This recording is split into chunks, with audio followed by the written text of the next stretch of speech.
Hello again, everybody, and welcome into the Take the North podcast along with Dan Wiederer of The Athletic. I am Mark Grote of 670 The Score. Dan and I both spent the day out at Halas Hall where both Ben Johnson and Ryan Poles spoke. There were other folks in attendance as well, including George, Pat, and Brian McCaskey. They were all there. Kevin Warren was in the house too. Lot to break down, lots to talk about, lots of information. Dan, how are you, sir? I'm doing well. I'm doing much better than I was when we tried to record this podcast for the first time this afternoon and ran into some technical difficulties. And for those that want to be taken behind the curtain for a minute, it was frustrating. It was frustrating. All the poise that the Bears showed under pressure during an exhilarating season was not shown by the two of us during that period of technical difficulties earlier this afternoon. There was a lot of mother effing going on. It's the world in which we live, in which we all feel that we are entitled to have perfect internet. I feel that way. Like, I feel like I'm entitled to have that, but it doesn't always work. So there's three people, you, me, and our executive producer, Adam Sidzinski, all in three different places. You and I were at Halas Hall earlier today. Adam was in the studio. So all three of us trying to find the right measure of internet. We had delays. We had all sorts of crazy stuff, but people don't want to hear about our problems. So why don't we, Dan? Let's get right into it, man. As a matter of fact, let me just go through. We're going to tell you, I've got some audio. You're going to hear from Ryan Poles. You're going to hear from Ben Johnson. Let me do a little bit of business first. And that is some of the real things that we were updated on today as far as injuries are concerned, starting with the information that your left tackle, your rookie left tackle, Ozzie Trapillo, I guess not a rookie anymore, and Noah Sewell did both have their surgeries. Trapillo of the torn patellar tendon expected to be out, as Ryan Poles put it, quote, deep into next season.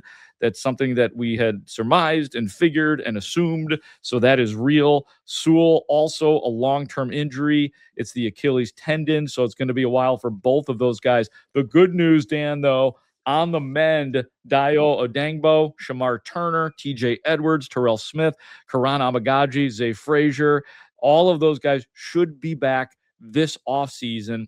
And Jalen Johnson came out of the game with why not? Here's a wrist injury.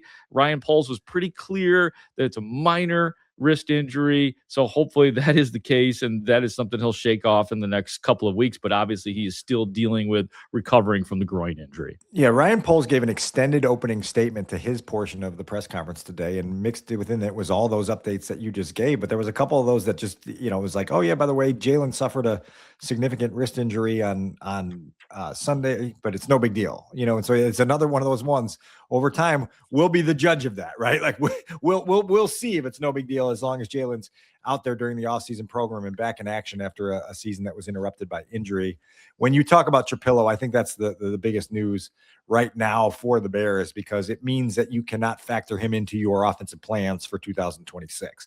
You have no idea if the rehab's going to stay on schedule. If it does, and you're out deep into the year, what's there for you when it comes time to have to play again? And so now, with an offense that you really will, and we can get into this in a little bit, you really will have a lot of continuity with, you now are still searching for an answer at left tackle and trying to find the answer to that question, which has eluded the Bears for so long.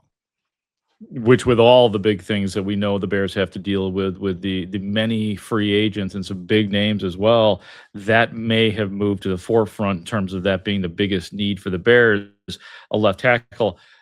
Unless they think, and this wouldn't be crazy to think, that Theo Benedict could easily step in and be your starter. Now, that doesn't mean you don't bring in other people. You have Karan Amagaji will be healthy. You still have to consider depth at the position. But if that guy, Theo Benedict, has come this far in playing in the NFL for the first time this year in real games, it's not inconceivable to think that Theo Benedict could take another jump. But of course, they've got to cover themselves. 100%. And I'd be fine with bringing Theo Benedict back in trying to continue the development of him under Dan Rochar. But you just made a decision last week that you didn't think he was good enough to win a playoff game with against a premium edge rusher in Jared Verse, and you didn't want to spend the entire afternoon at Soldier Field watching Jared Verse push your left tackle into the lap of the quarterback. And so that's a pretty big decision that the coaching staff made last week. It tells you that there is a long way to go for Theo Benedict to be playing at the highest level that they need him to play at to take the next step, which is going to be a big theme of what we rehash from this Ben Johnson and Ryan Poles press conference. So again, you have to cover yourself, and you have to be seeking not just stopgap situations at all your positions. You got to be seeking championship level play, and that's going to be up to Ryan and Ben collectively to figure out what that looks like. Dan, before we get into some of the audio and hopefully answers to some questions, including Ben Johnson being asked about Caleb Williams' interception intended for DJ Moore, which has been probably the biggest, the hottest discussion point, whether fair or not. So we will play for you how Ben Johnson reacted to it, and also get into just the overall DJ Moore question of the season and what is he going to be back next season and all of that. We'll get into it. I want to know from you. I've been covering the Bears since 2018. You've been covering the Bears since 2013. Since 2013. 2013. How would you describe the vibe of this particular press conference, which always occurs in some way, shape, or form, whether GM and coach, sometimes owner, maybe sometimes, you'd have team president like Ted Phillips speak in the past. How would you describe the day? What are your overall just impressions of sort of the peripheral and the message that was given relative to other post-mortem types meetings like this one we had today at Halas Hall? It's a good question because it was different today. It was different in the structure. As you mentioned, usually we do hear from George McCaskey and the team president after these gatherings, and they do a separate session out in the midway there at Halas Hall. That did not occur today. I understand why they probably would make that decision and keep the focus on Ben and Ryan in the football season and not introduce everything that might come up as far as the stadium goes.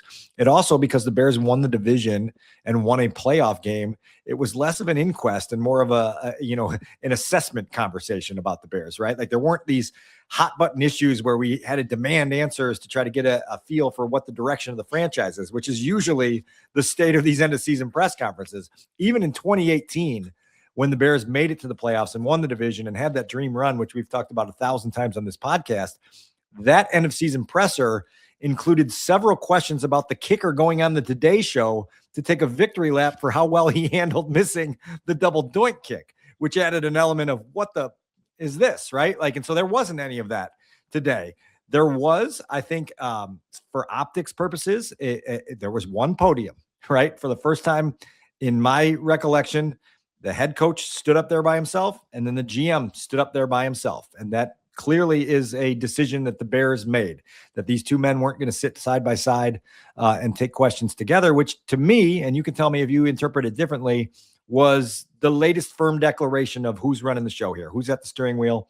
It's Ben Johnson. And so he was the headliner of the program, and then Ryan Poles came after him. So those are for me, some of the distinct differences between what today was and what the previous, I guess it would be 12 previous end of season pressers that I've covered have been. Yeah. They want him to be the voice of the Bears. They want Ben Johnson to be the voice. I don't know if singular necessarily, but pretty close to being the singular voice. I mean, at the same time, Ben Johnson was quick to credit Ryan Poles and say that he learned a lot from Ryan Poles in terms of personnel and how they go about scouting and all of that kind of thing, which does tell me that, Ryan, as much as everybody likes to just assume that Ben Johnson is the one, buying the ingredients, so to speak, as Bill Parcells once said, and doing the drafting, Ryan Poles is still doing a bleep ton of work in that regard and still leads that part of it. Sure. Yeah, I would imagine, Ben Johnson has for $13 million a year. He probably does have a little bit more say than his predecessors. Yeah. But I do think it's a little bit overstated that Ryan Poles is not the main man. I believe like he is more into the draft and the acquisitions on this team than Ben Johnson in terms of what people sort of perceive it to be right now. And you need that connection to be harmonious. You need those two guys to be in lockstep with the vision and to go out and sort of attack it. I think it's notable because this is an offseason of heavy lifting, and it may not seem like it right now in the moment, less than 72 hours removed from that playoff loss. But again, they've got 24 players coming out of contract in early March. 20 of those are unrestricted free agents. That's a lot of decisions you have to make in-house before you even start to make decisions out-house, right? And like they're going to have to, not out-house, out of house. So they're going to have to find a way to kind of dump the puzzle pieces out on the table, Grote, and start to put them together in a way that positions this roster to be contention worthy next season. And I think that's going to be difficult. And to Ben's credit, and I know we'll get into some of this as this episode goes along, to Ben's credit, he is not shying away from the idea that there is a lot of hard work that needs to be done. And that, in his own words, he kept referring to 2025 as last season. Like, it just ended 72 hours ago, and he kept calling it last season. And it's indicative of a guy who's forward thinking at all times, and he's got no time for what they just accomplished with all that they want to strive for ahead. I like it because you and I have talked about it, I believe, a million times now. I just looked it up. We talked about it a million times about how all these years of winning that the Bears have had, whether 2001, 2011, 2018, 2020, I guess, it was not sustainable the next year. The exception being 05, 06. Those were back-to-back winning seasons for the Bears. But typically, and a lot of times, I know we're in our Bears bubble, that is the way it works in the NFL. Sustained success is difficult to attain, and Ben Johnson is determined to let us know that, and he is spot on about it. Yeah. You can tell me if you got a bunch of Ben audio to come so that we can hear from his voice, but like 1988 is the last time that this franchise experienced 3 consecutive winning seasons, right? That's a target destination. That's a goal. And in order to get there, you have to first acknowledge how hard it is to get there, right? Like the first rule of sustaining success is being able to quickly and emphatically get it across the minds of everyone in your building how hard this is going to be, right? Like the Bears need no reminders of how hard this is because of all the stats and the years that we just cited. But yet it helps to hear that from the man at the top of the totem pole saying, today, again, we're into 3-word reviews here on Take the North. Ben gave you a great one. Wasn't good enough. That's his summary of the 2025 season. As fun and as exhilarating as it was, in his own words, it wasn't good enough, and he's correct. I love it. All right, and now let's get to some of the audio. And this first cut I'm going to play here is a Take the North special because it is you and I asking questions, you asking the first question and the most important question of the day. And that's in regards to what Ben Johnson's opinion was on the interception, that deadly interception, which essentially ended the game and the season for the Bears, where DJ Moore was the intended target. And the ball was ultimately intercepted on the throw that Caleb Williams made. So you will hear Dan asking about that, and then we'll go a little bit deeper on my question in regards to DJ Moore, and we'll have a great discussion about it. Here is Ben Johnson on the final play. The last offensive snap, you guys ran the interception. What was your review of that play through Caleb's lens, through DJ's? Yeah, I have not studied the tape a whole lot. My last 2 days have been focused solely on our players. We've had about 20 hours of exit interviews. It's all about our players.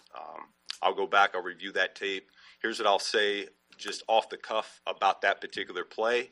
If there was any sort of miscommunication, that's my problem. That's no one else's but mine. So I got to do a better job coaching that out. Did DJ Moore leave the building either discouraged or injured? Because it's extremely rare when he doesn't talk to us. You would have to talk to him about his mindset.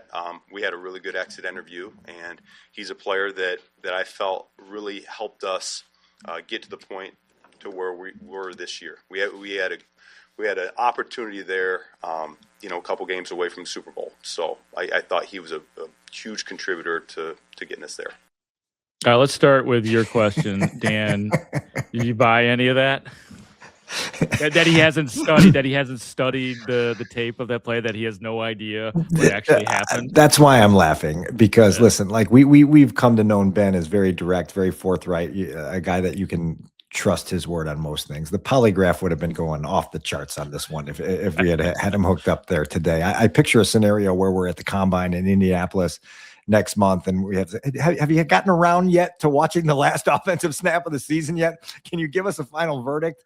What went wrong there? Ben is obviously protecting someone. He may be protecting multiple people. I don't know why he was a little bit more reserved in answering that question. Again, you've heard me say it all week. That is a history-changing play because of what could have happened if they connected on it.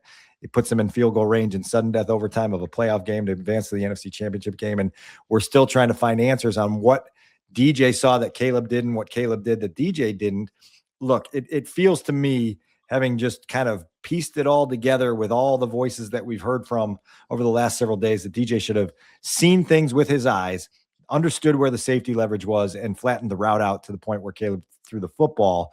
Ben wasn't willing to go there today. Again, I respect what he's doing in that situation. I'm not answering, but you cannot convince me that a guy as detail obsessed as Ben Johnson hasn't gotten around to watching the final offensive snap of his season since Sunday night by now. Like, I bet he's watched it 362 times.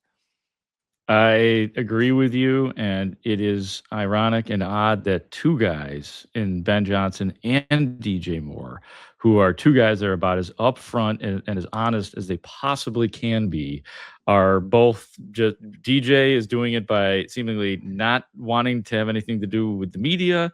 And I even gave them the opportunity to say, yeah, he was injured and he couldn't, that's why he wasn't in the locker room. That's why he wasn't there for locker room clean out.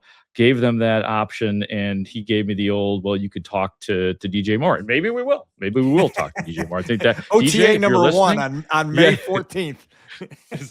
Is that what it is? If he's here, and I don't want to like start up something crazy, but let me just read what Ryan Poles said about DJ Moore in terms of, he was asked about, essentially what he did this year, and I believe it was by your colleague and mine, Kevin Fishbane, in terms of what now is for DJ Moore, what has been for DJ Moore, and what will be for DJ Moore if he's still going to be around here. And Ryan Poles said, quote, in terms of roster, like I said, we've got a lot of decisions to make in figuring that out, close quote. And then this is just me paraphrasing a little bit more. Just for the record, Poles went on to rave about DJ Moore's toughness, about the example that he sets, about the fact that other players are like, man, if that guy's playing through that, then I got to get in there. We know about we know about the really excruciating injury that he had, and how much respect he has for DJ Moore. But, and maybe Ryan Poles was just going to answer that question for anybody in terms of who we asked, because there's lots of decisions to be made. He did not just say, oh yeah, that guy is back here next year. He's under contract. He's one of our, best players, all of that kind of stuff. That was a little bit devoid. Do you think that DJ Moore is somebody that is not necessarily a slam dunk to be back with the Bears next year? I would put this on the keep it on the radar part of the marker board, right? Just keep it on the radar. We'll see what the Bears decide that they want to do in the direction they want to go there. I've said for a while now that DJ's contract, which runs through the 2029 season, is a tough one to unload, right? Like if you're looking to dangle him as a trade chip, you're going to have to find somebody that's willing. And now look, there's ways to get out of that contract. And a couple of years from now, the cap hit will not be nearly as severe as it will be the next two. But you got to find a suitor that's willing to sign up for a long time, to sign up for the extension that you gave him, last summer while Hard Knocks was in town. And so I don't know that they're necessarily going to get the bites on the hook if they decide to cast that hook into the water this offseason. So it is something to keep an eye on. I think we're all sort of mystified and trying to figure out why a player who's as productive as DJ has been, why a player who obviously had two of the most memorable catches of the season this year did not have consistent production and consistent relevance in this offense. And so you got to kind of wrap your brain around that as a front office and a coaching staff, and get back into the video and figure out what's there, what isn't there, what can be added, and what's just something you got to live with. And then you got to make a decision. All right, Dan, on to Caleb Williams and evaluating the now third-year quarterback for the Chicago Bears. I would say that if I had to, and we'll play some here, but I want to hear what you think first, Dan. And that is, and what I'm thinking is, if I had to put together everything that was said about Caleb Williams today, he's doing the spectacular and doing incredible things, but there's still a decent amount of work to be done for Caleb Williams. No, I agree with that, and Ben will he'll keep his thumb on that. We know that now about that relationship, that thumb will not, the pressure will not be lightened there, and that will be something that they continue to emphasize with Caleb. That as impressive as this season was, as remarkable as some of the strides he made were, there's a lot of things on the checklist of being a top tier NFL quarterback, and they're going to keep pushing him in a lot of different ways to make those strides. And I think Caleb is aware of that.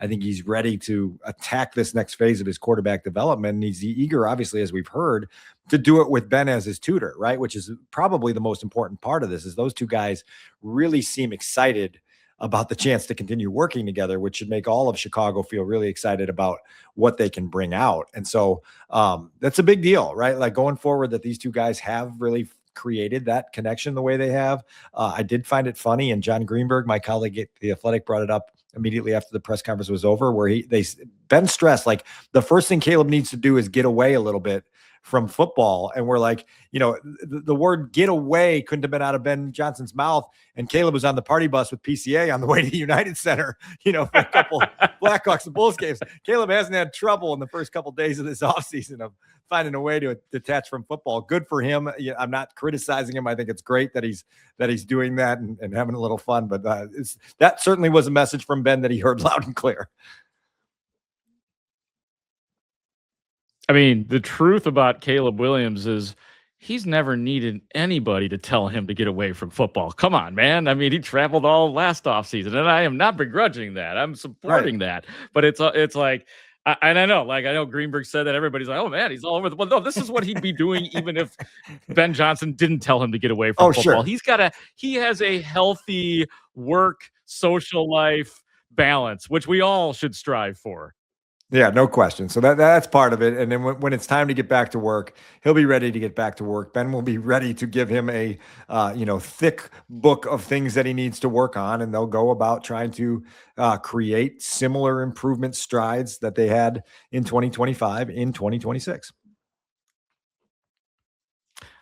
I'm going to give a few bullet points on some of the things that Ben Johnson said about Caleb Williams in a second, but I want to pair that with this audio from Ryan Poles, who I loved his reaction to this question and gave a little bit of insight on Caleb Williams, and I'll fill in some of the blanks. But Ryan Poles was asked about what he thought of the throw, the Caleb Williams to Cole Kmet on fourth down. Here was Ryan Poles' reaction to it. What's your point of view on the touchdown at the end of regulation?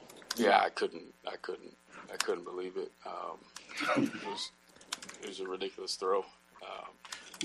And that's, credit to him and his genetics and his arm and ability to create and pocket awareness. And, I think this year I realized how athletic he is. Like, I knew he was a good athlete. He's a little awkward in his movements, but, it's unique in the way that he can get out of things and move his body. So, he'll continue to get better and lean into the traits that he has. I mean, he's kind of saying what we're all saying. It's sort of like, how the hell did he? That's awkward. Oh, he just got up. Oh, you can do that? Genetics. I loved it, because if you're going to quote Ryan Poles properly in that bite that you just played, it's I couldn't believe it, right? Like, the stuttering is part of the actual disbelief in what you witnessed, right? And I thought that was appropriate that he was still kind of living that moment the way he did, and it is a testament to the eraser quality that Caleb has, to be able to take a busted play and turn it into an iconic moment, right? Like, that's the extreme example out of a long library of stuff this season where Caleb made chicken salad, and that one's crazy. And when Ryan talks about Caleb's athleticism, when I was rewatching Sunday night's loss again, there's a scramble he has in the second half where he kind of gets out into open space and he makes a couple of guys miss. And then it's like the last 14 yards of the scramble, he just turned the jets on down the left sideline and just ate up ground really quick. And I watched it 3 or 4 times, and I'm like, man, like, this is the stuff that's like, it's really underappreciated and really underrated in him, just how much that explosion can be there at times. And I'd encourage people to go find that play again and rewatch it, because all of a sudden you're like, oh, cool, he just turned that into a 9-yard gain. Wait, it's 13. Holy cow, it's 26, right? And like, that's part of the special ability that Caleb has. And again, they know the specials in there, right? And now they're going to be looking at this next year for the consistency and the ability to be the surgeon within this offense. Yeah, and Ryan Poles went on to say, let me give you a couple things. Well, from Poles and Caleb, he said, there's still a lot of work to be done, but I think he gets you excited about what he could become as long as he continues on the path he was on before. And then we had close quote there on Ryan Poles. And then Ben Johnson saying just a few things that I jotted down. I thought he grew up as a professional. His communication to his teammates grew. And then he, of course, said, sort of like Pohl said, there will be points of emphasis when he returns. But Dan, I know that, you hit this harder and better than just about anybody, I thought, last year, talking about Caleb's need to know what it is to be a professional quarterback. And it sounds like he made the jump in that. I don't know if he's perfect yet. I don't know. But he made the jump, and that is heartening to hear Ben Johnson say those things without us prompting him to say those things. Incredibly heartening to hear him say that. And you said, I think the other day when we were talking, you said you didn't know if those two were going to make it in relation to Ben and Caleb. And it's a funny sentiment to express.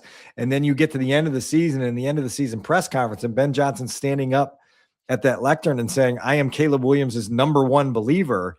And you can feel the way he's expressing it, that it's sincere and genuine. That should be heartening and encouraging for anyone, because now these two guys can get back in the lab together. I do think that, one of the things that's really, really cool for this team going forward is that they do have continuity offensively for right now. You should be bringing back, outside of the left tackle, all 10 of your starters at the other positions. You are bringing back your play caller. You are bringing back your playbook. You have the marriage between the play caller and the quarterback, moving into the second year of a relationship. And so that is super, super heartening for the Bears to have those pieces in place in a way that should create meaningful growth for this next phase of the journey, which we've all acknowledged is going to be difficult and treacherous, but at least they feel like they're moving in the right direction. Well, Dan, and on the defensive side of the ball, I guess you could say that there is, quote, continuity, because there's a decent amount of that is at least the defensive line coming back. But we all know that that's the part that needs some serious tightening up. We know about all the free agents, including all 4 of the safeties, but we need to zero in on the defensive line. Let's listen to what Ryan Poles had to say about the defense, and he's mainly talking about the defensive line right here. Yeah, there's a lot going on there, just in terms of we had some injuries going on that you have to overcome. I think that's an area we can continue to press and get better. I look forward to Shamar getting back and Dio getting back. I thought Sweat did a good job this year. I think sometimes we get hung up on sacks, and sacks are important. He did get into double digits, but I think his all-around game was good. The way he defended the run, defended the perimeter, as well as applied pressure, was good. But we need him to continue to get better too. So we'll evaluate everything, but that's always O-line, D-line is always going to be a space where we want to get better. Yeah, it's hard to call, Dan, because you've got a young guy in Shamar Turner who, if he had played the whole season, he might have developed into something. Dio Dangbo might have gotten better with all the development, again, that the Bears were able to do, but there's still no guarantee. But, guys like that, like Dio Dangbo, taking up a lot of money. So is Montez Sweat. Right. So I guess my question to you is, what is even realistic for the Bears in terms of legitimately beefing up the defensive line in terms of, just get better from within? Right. And this is the challenge. And Ryan was asked a question today about the difference between sort of building a roster and finalizing a roster, right? And you think the Bears are towards the latter portion of that timeline, and you just are working with different dynamics. You've got less salary cap space than you've had in recent off seasons. You're not picking in the top 10 like you have been in most of the previous seasons here in Chicago. And so you got to make the best of what resources you have available. So that means really being solid in the draft and finding guys that can work for you. It's bringing Austin Booker along to the next step in his development. It's taking a leap of faith slightly on Adengbo and Shamar Turner, who Ryan Poles obviously speaks highly of, but again, we haven't seen it enough to know whether that is going to come, as you said, to fruition. for this Bears team. And so they've got, again, that's where the heavy lifting comes in. It's where the job of these two guys together working to figure out what their vision is needs to crystallize quickly, and it's got to create direction for the pieces that you add to this roster. And then, as you know, there's back end questions that need to be answered as well. Not the least of which is what you do with Kevin Byard, who's an all-pro safety and probably the heart and soul and the heartbeat of your locker room as a team captain. And so, if you decide to go in a different direction there, which it sounded like was at least a possibility, even though there's mutual interest. If the numbers don't work out, the numbers don't work out. And so now you've got to start to keep yourself open to the idea of all the holes you've got to fill with more limited resources than you've had in recent years. Yeah, and he made it pretty clear. I mean, I asked Ryan Poles directly about the conundrum of having your two starting safeties up for free agency, and he quickly pointed out, hey, man, there's four safeties. Yeah. Even Elijah Hicks and J.O. Yeah, I mean, and he was right to point that out. I mean, I don't want to parse words and pick through it, but he did seem a little more glowing about Byard, and I get it. Look, man, Byard had a Pro Bowl season, and we know how valuable Brisker is too, but there's a special factor about Byard, not just because of his play, but because of what he does for the locker room. And quite honestly, Dan, there's only so many athletes in any sport who actually make a difference in a locker room. Kevin Byard is one of those guys. Yeah, there's no question. And the first way you make a difference is by showing your teammates that what you do produces results. And then they start to listen to your words a little bit more clearly. And that's what happened with Kevin Byard this season. He put together an all-pro year. His voice was loud and clear. He echoed many of the sentiments that Ben Johnson laid out, and it was just a perfect match this year. And so that really is high on my radar for this offseason, is to see what happens with him, because it does, again, it's not just the safety position, it's the leadership position that you would have to then find a way to fill, and we'll see where they go. The defensive side of the ball, as you just mentioned, isn't quite as solidified as things appear to be on the offensive side. And we're just scratching the surface of our offseason talk. It is juicy. It is good because it's good as opposed to bad. And there's, like I said, we've kind of just touched the surface, and we'll dig into these things. It's obviously always a fluid situation. But Dan, is there anything else that you wanted to get to in this episode that we really haven't covered yet? I just want to emphasize Ben's emphasis from today, which is we're back to square one. We're back at the bottom. We've got to dig deeper, work harder. Like we did a lot of amazing things in 2025, but the Bears understand that what were his words today? He said, there's no building off this, right? Like, yeah, defiantly, like almost like F you. There's no, like the reporter who asked, like, don't give me that. They're building off of stuff. Right. And I think that's important. I think it's important that he did that so quickly. I think it's important that he did that so firmly. It lets everybody know, like we are a long way from the target destination. And the target destination is a confetti party at a Super Bowl in February somewhere up the road. And until we're there is no time to take the foot off the gas. There is no time to feel satisfied with accomplishments. You can lean into a lot of the things that were established this year. And I think one of Ben's highest praises of this football team is we handle pressure better than most.